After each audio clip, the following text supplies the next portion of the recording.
Gue mau coba tanya ke kalian yang suka ngikutin cerita kartel. Ada kagak sih yang gak kenal sama Joaquin El Chapo Guzman? Yaitu adalah seorang bos kartel legendaris yang hidupnya ini sedramatis itu udah kayak film-film. Tapi yang mau gue bahas kali ini itu bukan tentang bisnis narkobanya yang mendunia, melainkan soal bagaimana istrinya itu dulu sempat mengajukan permohonan ke pemerintah Amerika Serikat buat ngasih suaminya perlakuan yang lebih baik di penjara. Yang kalau misal kita pikir-pikir itu kayak permintaan yang kagak tahu malu ya menurut gue, karena kita semua tahu gitu sebinatang apa suaminya ini. Yaudah gimana, kalian penasaran gak? Kalau gitu langsung aja kita mulai ke videonya.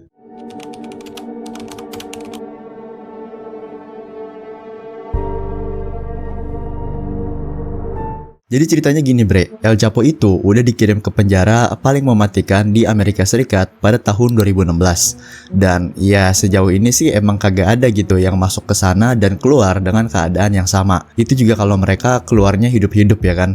Tapi pertanyaannya bukan cuman soal kondisi penjara. Pertanyaan sesungguhnya adalah bagaimana sih El Chapo yang dimana dia ini adalah sosok paling ditakuti di dunia narkoba itu bisa berakhir di tempat ini.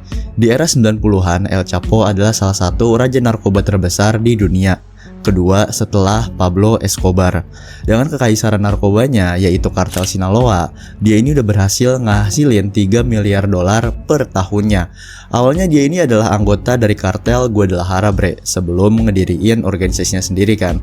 Tapi masalah besar itu muncul ketika kematian seorang kardinal Katolik itu dikaitin sama kartel Guadalajaranya ini. Dan inilah hal yang bikin El Chapo ditangkap untuk pertama kalinya pada 9 Juni 1993 oleh Angkatan Darat Meksiko. Saat itu dia dijatuhin hukuman 20 tahun penjara di penjara keamanan maksimum di Meksiko.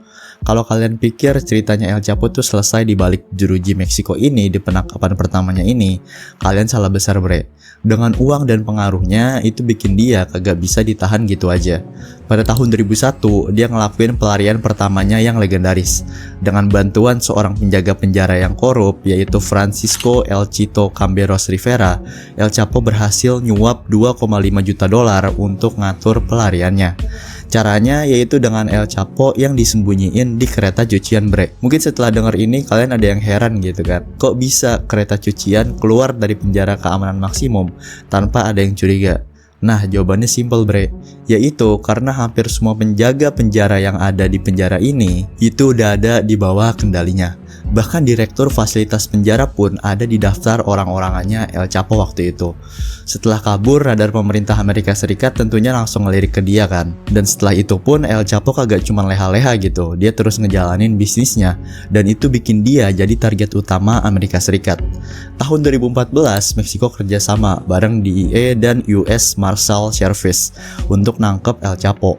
Dan akhirnya lagi-lagi pada 22 Februari 2014 pukul 6.40 pagi mereka berhasil nangkep El Chapo berkat operasi intelijen yang begitu canggih.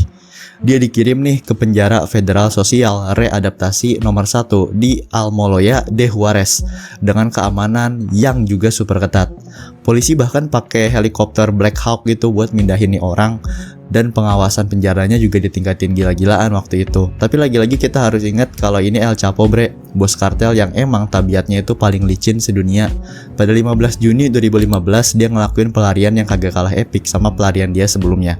Dengan bantuan istrinya, El Chapo ngatur tim di luar penjara buat ngegali terowongan sepanjang 1,5 kilometer dari lokasi konstruksi langsung ke area di dalam selnya. Dan ini juga bukan terowongan sembarangan gitu, ada lampu, ventilasi, bahkan material konstruksinya juga berkualitas tinggi gitu Jadi emang pelariannya ini pakai budget yang gede dan udah di-prepare serta diatur dengan rapi banget. Dua kejadian tadi itu bikin ceritanya El Chapo ini selalu penuh aksi dan kejutan.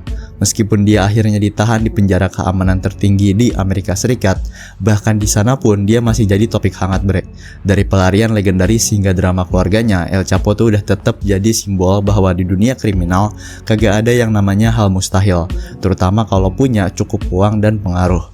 Jadi pas diselidikin itu kagak cukup dengan pelarian lewat terowongan dan segala drama sebelumnya. Pihak berwenang itu bahkan nemuin motor kecil di dalam terowongan yang dibuat El Chapo itu. Motor ini diperkirain digunain gitu buat ngangkut material konstruksi, bahkan mungkin juga El Chapo-nya itu sendiri. Pada titik ini semua orang tuh udah muak sama aksi ajaibnya si El Chapo, kayak pemerintah Meksiko, DEA, bahkan dunia gitu. Lagi-lagi lepas ya kan. Setelah pelarian yang kedua, langkah berikutnya tuh udah jelas. Udahlah kita serahin aja ke Amerika Serikat. Jadi pada 8 Januari 2016 setelah penangkapan ketiganya, El Chapo langsung dikirim ke tempat yang dianggap miniatur neraka di dunia ini, yaitu penjara Supermax ADX Florence di Colorado. Begitu dia nginjikin kaki di tanah Amerika, kalian bisa lihat ketakutan di matanya. Dia kayaknya dalam pikirannya tuh udah tahu gitu bre, kalau ini adalah akhir dari semua kehidupan gilanya, dari semua petualangannya gitu. El Chapo dinyatain bersalah atas semua dakwaannya dan dijatuhin hukuman seumur hidup plus tambahan 30 tahun. Dan kalau kalian pikir penjara sebelumnya itu udah brutal, tunggu sampai kalian dengar soal ADX Florence. Penjara ini adalah tempat tinggal beberapa penjahat paling sadis dan berbahaya sepanjang masa. Para napi di sini tuh bukan cuma orang yang haus sama uang atau kekuasaan gitu. Mereka adalah monster yang nikmatin penderitaan dari orang lain. Jadi emang kasta terbawah, terbobrok dari kriminal yang ada gitu. Sama kayak napi lainnya, El Chapo pun dikurung sendirian selama 23 jam sehari di penjara ini. Dia cuma dapat waktu 1 jam buat keluar, tapi itu pun keluarnya disediain ruang kayak kayak lobang beton gitu bre, lobang beton bawah tanah yang kagak bikin dia bisa ngelihat keluar gitu, nggak ada jendelanya. Dan itu pun juga dia sendiri tanpa interaksi dengan siapapun, terisolasi, dan dia cuma bisa ngobrol sama pikirannya sendiri. Bayangin hidup di ruangan kecil selama 23-24 jam sehari tanpa bisa ngomong, ngechat, atau bahkan teriak buat ngelepasin frustasi itu. Bahkan saat waktu bebasnya itu tiba, yang sejam itu tadi, dia posisinya tetap dijaga ketat sama petugas dan juga dirantai kakinya. Jadi kagak ada celah gitu buat kabur atau bikin kekacauan. Terus juga jangan harap pada fasilitas mewahnya bre. Kagak ada tuh disediain telepon, kagak ada juga peralatan olahraga, bahkan apapun dah yang bisa dijadiin senjata. Kalau perilaku napi dianggap baik, mereka baru boleh nonton TV kecil hitam putih atau baca buku. Untungnya El Chapo punya hak istimewa ini, seenggaknya untuk sekarang. Selnya El Chapo adalah definisi minimalis yang kejam. Meja, kursi, dan tempat tidurnya tuh semuanya terbuat dari beton. Toiletnya juga didesain buat mati otomatis kalau tersumbat. Dan showernya pun juga punya pengatur waktu buat nyegah banjir gitu. Untuk mandi, napi ini cuma diizinin 3 kali seminggu. Dan setiap kali mandi, kaki mereka tetap dirantai sebagai langkah keamanan tambahan. Di dalam selnya juga cuma ada jendela kecil berukuran 4x4 inci yang ngasih lihat langit dan atap. Jadi mustahil tuh buat tahu lokasi spesifik di kompleks itu. Bahkan area olahraganya juga seadanya, yaitu cuma ruangan beton kosong yang cukup buat jalan 10 langkah lurus atau 30 langkah melingkar. Jadi kebayang lah ya seberapa sempitnya gitu. Kalau di penjara sebelumnya El Chapo ini bisa memanfaatin uang, kekuasaan, dan koneksinya, di ADX Florence semuanya tuh berhenti total. Kagak ada pengaruh dan kagak ada koneksi sama sekali punya dia yang bisa nyampe ke sini. Ketika para petugas penjara nganterin makanan ke El Chapo dan narapidana lainnya, mereka cuma punya waktu 15 menit bre. Dan sambil itu terjadi, seorang penjaga penjara dari kejauhan itu megang senapan dengan peluru yang siap tembak. Iya, jadi para sipir di sana tuh punya izin buat tembak dulu, tanya belakangan. Kedengarannya emang agak brutal, tapi dengan keamanan super ketat kayak gini, gimana sih pemerintah Amerika Serikat yakin kalau El Chapo kagak bakal bisa kabur lagi? Jawabannya yaitu ADX Florence bukan cuman benteng keamanan di dalam, tapi juga zona maut di luarnya. Penjara ini tuh dikelilingin oleh detektor dengan sensor gerak, kamera pengawas, dan 1400 pintu baja yang dikontrol dari jarak jauh. Petugas di pusat kontrol ini udah mantau narapidana 24/7, dan mereka juga punya tombol panik yang kalau ditekan otomatis ngunci semua pintu di fasilitas itu. Kalau lu ngerasa itu belum cukup, ada juga nih pagar kawat berduri yang setinggi 3,5 meter yang ngelingkarin seluruh perimeter penjara. Di luar pagar juga ada petugas bersenjata lengkap berpatroli tanpa henti. Dan kalau ada yang kepikiran gitu mau ngebantu El Chapo kabur, ya good luck aja dah. Semoga bisa gitu. Orang keamanannya seketat itu kan, yang ada orang yang bantunya duluan yang kena itu mah. Dan habis itu, cuman beberapa mil dari ADX Florence ada Fort Carson, rumah buat divisi infanteri keempat, grup pasukan khusus ke-10, ratusan kendaraan tempur, dan 74 helikopter tempur. Kalau ada yang mau coba-coba nih, bakal butuh 2 batalion tentara kayaknya buat narik dia keluar dari sini, buat narik El Chapo keluar dari penjara. Jadi dari mana semua sistem keamanan gila ini berasal? Nah, ADX Florence ini emang kagak dibuat untuk narapidana biasa, bre. Penjara ini emang dirancang khusus buat monster-monster paling berbahaya. Kisahnya ini dimulai tahun 1983. Waktu dua anggota Aryan Brotherhood, yaitu Thomas Silverstein dan Clayton Fontaine, itu ngebunuh dua petugas penjara di penjara Marion, Illinois, dan pembunuhan ini tuh terjadi hanya beberapa jam terpisah dan semuanya gara-gara desain penjara yang emang kagak cukup aman buat menghadapin orang-orang kayak mereka. Norman Carlson, Direktur Biro Penjara Federal waktu itu, akhirnya ngusulin pembangunan fasilitas baru yang bisa ngisolasi narapidana paling berbahaya dan kagak bisa dikontrol. Dan dari situlah penjara Supermax ini resmi berdiri pada 10 Januari 1995. Sekarang ADX Florence sudah punya lebih dari 300 narapidana, termasuk El Chapo. Tapi dia kagak sendirian di sini, bre. Penghuni lain juga levelnya tuh kelas kriminalnya kelas berat. Misalnya ada Ramzi Youssef, otak dibalik pemboman World Trade Center tahun 1993 yang ngebunuh 6 orang dan ngelukain lebih dari 1.000 lainnya. Youssef juga terlibat dalam proyek Bojinka, yaitu rencana buat ngeledakin 12 pesawat dalam 48 jam. Terus ada Umar Abdul Muttalab alias The Underwear Bomber yang nyoba ngeledakin pesawat Northwest Airlines pada hari Natal 2009 dengan bom yang dijahit ke boxernya. Dan jangan lupa ada sepupu dan juga partner lamanya El Chapo sendiri, yaitu Alfredo El Mochomo Beltran Leiva. Dia juga ada di sini. Dia dulunya ini adalah mitra bisnisnya El Chapo dan pemimpin organisasi Beltran Leiva yang berbasis di Sinaloa, Meksiko. ADX Florence ini emang udah tempat di mana narapidana tuh kagak cuman kehilangan kebebasan fisik, tapi juga kebebasan pikiran. Dari sistem keamanannya yang brutal sampai daftar penghuninya yang bikin merinding, jelas nunjukin kalau ini adalah tempat yang kagak ada jalan keluarnya, bahkan buat orang yang selicin El Chapo. Balik lagi, antara tahun 1990-an dan 2000-an, Alfredo El Mochomo Beltran Leiva, sepupunya El Chapo yang tadi, itu adalah salah satu pemain utama, bre, dalam perdagangan narkoba internasional. Dia ini udah bertanggung jawab atas pengiriman kokain dan metamfetamin dalam jumlah besar dari Amerika Selatan ke Meksiko hingga ke Amerika Serikat. Tapi akhirnya roda keberuntungan Alfredo tuh berhenti berputar.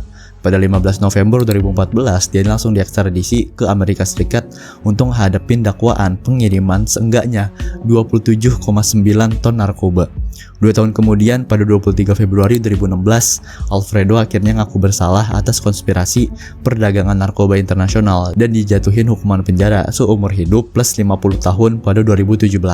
Selain itu, dia juga diperintahin untuk nyerahin $529 juta hasil kejahatannya. Alfredo hanyalah salah satu dari ratusan narapidana berbahaya di ADX Florence, bre. Beberapa mungkin emang pantas gitu ngedapetin hukuman berat kayak gitu. Tapi kontroversi sosial soal dampak dari penahanan super ketat ini terus jadi bahan perdebatan.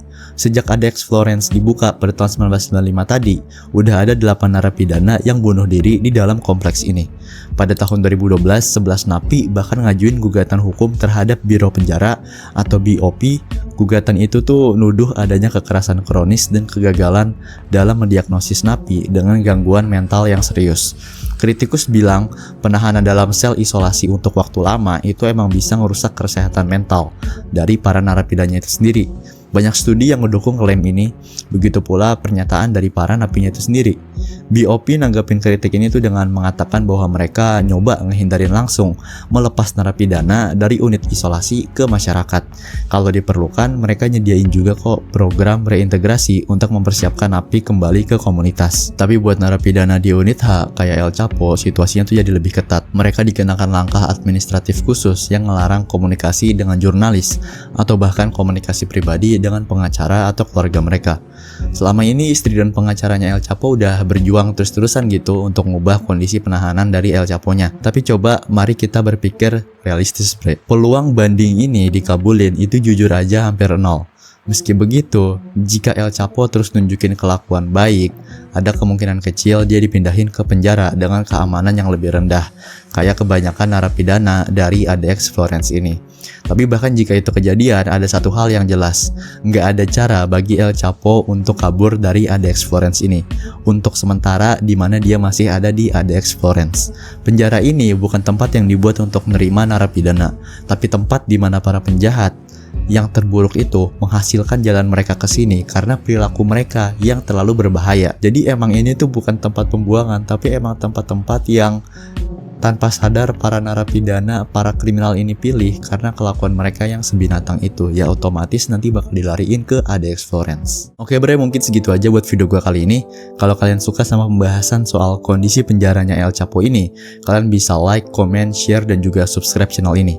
Sampai jumpa lagi di video berikutnya. Dadah!